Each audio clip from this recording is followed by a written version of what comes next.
बहुत बात करते हैं हम लोग डेवलपमेंट की, बहुत बात करते हैं हम लोग विकास की, बहुत बात करते हैं अर्थव्यवस्था की, बहुत बात करते हैं जीडीपी की, लेकिन जब धरातल पर हम उतरते हैं तो हमें इसी प्रकार के हाथरस जैसे एक टाइप से भगदड़ वाले इंसिडेंट्स देखने को मिलते हैं, भगदड़ वाली एक टाइप से घटनाएं देखने को मिलती है, जिसमें दर्जनों भर, जिसमें सैकड़ों लोगों की दर्दनाक मौत हमको देखने को मिलती है। एक ऐसी कहानी हमको देखने को मिलती है, एक ऐसी घटना हमको देखने को मिलती है जिसको शायद घटित होना ही नहीं चाहिए था। हम बात करते हैं कि उत्तर प्रदेश में कितना विकास हुआ, हम बात करते हैं बनारस की, हम बात करते हैं अयोध्या की, हम बात करते हैं मथुरा की, हम बात करते हैं अंतर्राष्ट्रीय हवाई अड्डों की, हम बात करते हैं सड़कों की, लेकिन आज के समय में भी, साल 2024 में भी एट द एंड, अंत में आकर के हम वहीं पर स्टक हो जाते हैं, वहीं पर अटक जाते हैं। बहुत मुश्किल है आज के वीडियो बनाना, क्योंकि उन सभी परिवारों के बारे में एक बार सोचिए जिन्होंने इस सत्संग में, किसी ने अपनी माँ खोई, किसी ने अपने पिता को गंवाया, किसी ने अपनी बेटी को खोया, किसी ने अपने बेटे को खोया। इस तरीके के आपको यहाँ पर दर्जनों भर कहानियाँ मिल जाएंगी, और ये कहानी थमने का नाम नहीं लेंगी। अभी यकीन मानिए आने वाले कई दिनों तक मौत का सिलसिला यूं ही चलता रहेगा। हाँ, इस हत्या के बारे में मैं शब्द इस्तेमाल करूंगा, हत्या के बारे में, क्योंकि ये एक हत्या ही था, क्योंकि इस घटना को होने से रोका जा सकता था, लेकिन सिस्टम ने, हमारे सिस्टम ने उन लोगों की हत्या की, उन सब लोगों की जो कि मासूम थे, जो वहाँ पर सत्संग सुनने आए थे, जिनके मन में एक आस्था भरी हुई थी और शायद एक विश्वास भी भरा हुआ था कि वो जाएंगे वहाँ पर, बाबा से मिलेंगे, उनके सत्संग को, अगर वो सत्संग का हिस्सा बनेंगे तो शायद उनकी किस्मत बदल जाए। क्योंकि हर कोई सत्संग, पूजा पाठ इसीलिए करता है ना, ताकि उनके ऊपर प्रभु की कृपा विराजमान हो, उनके ग्रह के हालात सुधरें, उनके बच्चे स्वस्थ रहें। यही सब चीज़ें तो वो कामना रखते हैं, अपने मन में मन्नत रखते हैं। लेकिन क्या हो अगर वो किसी सत्संग को सुनने जाए और वहाँ से वापस लौट कर ही ना आए। लगभग 80,000 लोगों की वहाँ पे कैपेसिटी थी जहाँ पे ये सत्संग होना था। फुलरई गांव हाथरस से कुछ 40 किलोमीटर दूर। क्या ज़रूरत थी वहाँ पे 2.5 लाख लोगों को बुलाने की? जिन बाबा ने ये सब कर्म कांड किया, पहली बार नहीं है कि वो इस तरीके की लापरवाही कर चुके हैं।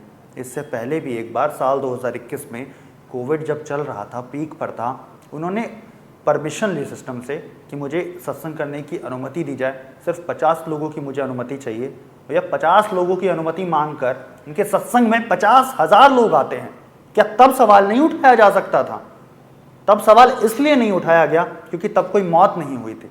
इससे पहले राजस्थान में भी इन्होंने सेम केस किए थे। इन बाबा के ऊपर, जिनको लोग अंधविश्वास में चूर होकर अपना सब कुछ मान बैठते हैं, अपने घरों में इनके बड़े बड़े पोस्टर लगा देते हैं, इनकी तस्वीरों पे माला चढ़ाते हैं, रोज इनकी सुबह शाम पूजा करते हैं, अंत में जब आपको यही पता चले कि एक रेपिस्ट है, ये बच्चों के साथ यौन शोषण करता है, इतने नीच लोग, इतने छोटे लोग, इनके ऊपर इतने बड़े बड़े आपराधिक मामले दर्ज होते हैं, लेकिन ये सब जानने के बावजूद भी लोग अपनी आंखों को बंद किए रहते हैं।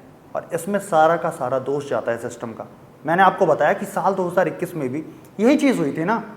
अगर वही उसी समय सिस्टम की आंखें खुल गई होती, सिस्टम ने ये सब चीज़ें देख ली होती, तो क्या ये सब इन सब चीज़ों की आज नौबत आती? क्या हाथरस के फुलरई गांव में ये सब जो भी इंसिडेंट घटित हुआ है, क्या वो चीज़, घटना वहाँ पर होती?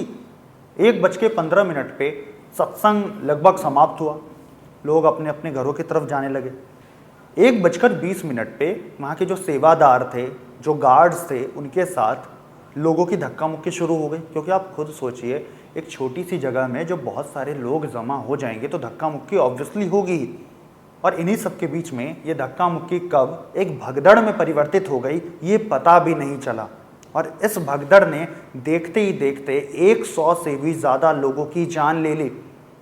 मामले की संगीनता को अगर आप अभी भी नहीं समझ पा रहे हैं तो बस ये समझ लीजिए कि उन लोगों की लाशों को ना टेम्पो में भर भर के ले जाया गया है। वहाँ पे एम्बुलेंस नहीं थी लोगों की लाशों को ले जाने के लिए। फिर मैं अपनी उसी चीज़ पर वापस आऊँगा। जब हम बात करते हैं रोज़गार की, बात करते हैं डेवलपमेंट की, बात करते हैं ग्रोथ की, बात करते हैं फास्टेस्ट ग्रोइंग इकोनॉमी की, और उन सब के बीच में जब हमारे बीच में एक ऐसा मंजर आता है जिसमें लोग जमीन पर पड़े हुए हैं, लोगों की लाशें पड़ी हुई हैं, उनके चप्पल इधर उधर पड़े हुए हैं, उनके बच्चे बिलक बिलक कर रो रहे हैं, तब आपका दिल पसीजता नहीं है क्या? मैंने इस वीडियो में बोला आपको कि ये एक हत्या था, बिल्कुल ये एक हत्या था। सिस्टम ने उन लोगों की हत्या की। इन सब चीज़ों को रोका जा सकता था, वहाँ पे तैयारियां की जा सकती थी। फिर मैं वही चीज़ कनेक्ट करूँगा कि तब भी ये चीज़ हुई थी, और तब भी अगर इन सब चीज़ों पे नज़र बनाए रखती सरकार, कड़ा एक्शन लिया जाता। भैया, भारत में बाबा कल्चर कोई नया नहीं है, बहुत पुराना है। इस बाबा कल्चर के तहत बहुत सारे ऐसे फ्रॉड बाबा हैं जो कि आज के समय में जेल में पड़े हुए हैं। ऐसे ही महाराष्ट्र में एक लॉ भी बना, एक कानून भी बना। पूरे देश के लिए क्या एक ऐसा कानून नहीं बन सकता जिसमें अगर कोई बाबा जालसाजी करे, फ्रॉडगिरी करे, लोगों को अंधविश्वास के झांसे में बनाए रखे, उनको जेल होनी चाहिए, उनके खिलाफ कड़े कानून बनने चाहिए? कानून नहीं बने ना, कानून नहीं बने, इसीलिए इस तरीके के मामले सामने आ रहे। और यकीन मानिए, अगर ऐसे कानून नहीं बनेंगे तो आने वाले समय में भी ऐसे मामले सामने आते रहेंगे, क्योंकि भारत देश विविधताओं का देश है। हमारे देश में आबादी बहुत बड़ी है, हमारे देश में धार्मिक लोग बहुत हैं, हमारे देश में आस्था को मानने वाले लोग बहुत हैं, और कुछ लोग इन्हीं आस्था को मानने वाले लोगों को अपना बाई प्रोडक्ट मानकर, अपना प्रोडक्ट मानकर इस्तेमाल करते हैं और उनसे इस तरीके की चीज़ें निकालते हैं। फिर जब सिस्टम से सवाल किया जाता है कि आपने इन सब चीज़ों का पहले से ध्यान क्यों नहीं रखा, क्या हुआ, जो भी चीज़ें हैं, तो उनका सिर्फ एक ही जवाब होता है कि हम इस मामले पर अपनी नज़र बनाए हुए हैं।